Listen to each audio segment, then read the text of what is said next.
அஸ்ஸலாமு அலைக்கும். Welcome to நிசா சமையல் விலாக். ஆனியன் 4, தக்காளி 1, பச்சை மிளகா 1, இது எல்லாம் பொடிசாக கட் பண்ணி எடுத்துக்கிட்டேன். இதோட இறால் ஒரு 1/2 கிலோ க்ளீன் பண்ணி தோல் நீக்கி வச்சுருக்கேன். இதோட இந்த இறால் கூடவே வெங்காயம், தக்காளி, பச்சை மிளகா இது எல்லாம் ஆட் பண்ணியிருக்கேன். இதில் இந்த ஸ்க்ரீனில் கொடுத்துருக்க மசாலா பவுடர்லாம் ஆட் பண்ணியிருக்கேன். நீங்கள் ஸ்க்ரீனில் பார்த்துக்கிடுங்க. ஸ்க்ரீன்ஷாட் எடு வேணால் எடுத்து வச்சுக்கிடுங்க. இதோட மிளகாத்தூள் 1 டீஸ்பூன், மல்லித்தூள் 1 டீஸ்பூன், மஞ்சள் தூள் 1 டீஸ்பூன், பெருஞ்சீரகத்தூள் 1/2 டீஸ்பூன், இதுக்கு தேவைக்கேற்ப சால்ட் சேர்த்துருக்கேன். இறால் கிரேவி பண்ண போகிறேன். இதை இன்னொரு பேர் இறால் சம்மான்னு சொல்லலாம். நான் இப்போது எங்கள் அம்மா வீட்டுக்கு வந்திருக்கேன். இது பாரம்பரியமான முறையில் எங்கள் அம்மா ஸ்டைலில் இந்த இறால் கிரேவி பண்ணுறேன். இது நல்ல டேஸ்டியாக இருக்கும். இது பிரியாணி, தால்ச்சா இதுக்கெலாம் சைடிஷாக நல்லாயிருக்கும். இது இறால் ஒரு வாயுவான பொருள்.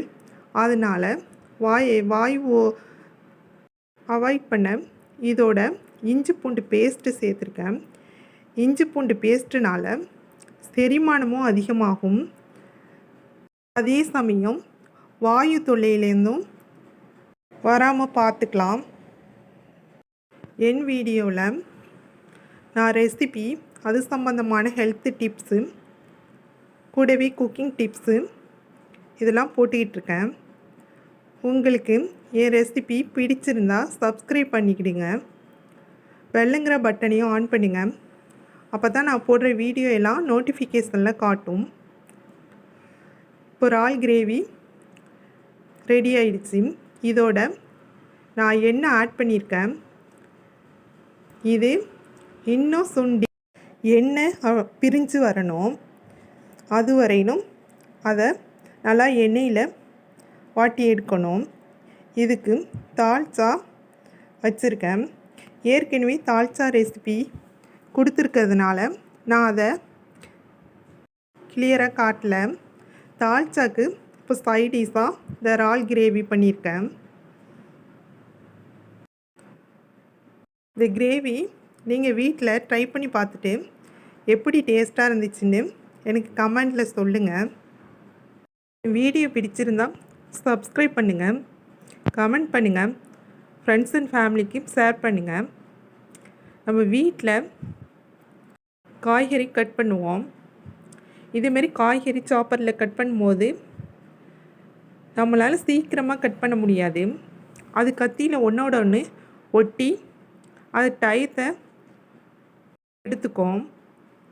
இது சம்மந்தமாக ஒரு டிப்ஸு சொல்ல போகிறேன். இந்த டிப்ஸை ஃபாலோ பண்ணி பாருங்கள். இது ஒன்றோட ஒன்று ஒட்டாமல் சீக்கிரமாக காய்கறியை கட் பண்ணி எடுக்கலாம். அதுக்கு கத்தியில் நான் போடுற மாதிரி ஒரு ரப்பர் பாயிண்ட்டு நடுவில் இது மாதிரி கத்தியில் போட்டுக்கிடுங்க. இதே மாதிரி கத்தியில் போட்டு காய்கறியை வெட்டி பாருங்கள். நான் வெட்டுறேன். எப்படி ஒன்றோட ஒன்று ஒட்டாமல் 2 பக்கமும் பேலன்ஸ் பண்ணி கொடுக்குதுன்னு பாருங்கள். எவ்வளோ சீக்கிரமாக ஈஸியாக டைமும் இதால் வேஸ்ட் ஆகாமல் நம்ம சீக்கிரமாக காய்கறி கட் பண்ணி எடுக்கலாம். இது ஒரு முக்கியமான டிப்ஸு. இதை ஃபாலோ பண்ணி பார்த்துட்டு உங்களுக்கு பிடிச்சிருந்துச்சா என்னன்னு எனக்கு கமெண்டில் சொல்லுங்கள். காய்கறி எல்லோருமே கண்டிப்பாக கட் பண்ணுற மாதிரி தான் இருக்கும். அதுக்கு இந்த டிப்ஸை ஃபாலோ பண்ணி பாருங்கள். இந்த டிப்ஸ் உங்களுக்கு பிடிச்சிருக்கோன்னு நினைக்கிறேன். அதனால் என் வீடியோவை சப்ஸ்கிரைப் பண்ணி வச்சுக்கிடுங்க. தேங்க்ஸ் ஃபார் வாட்சிங்.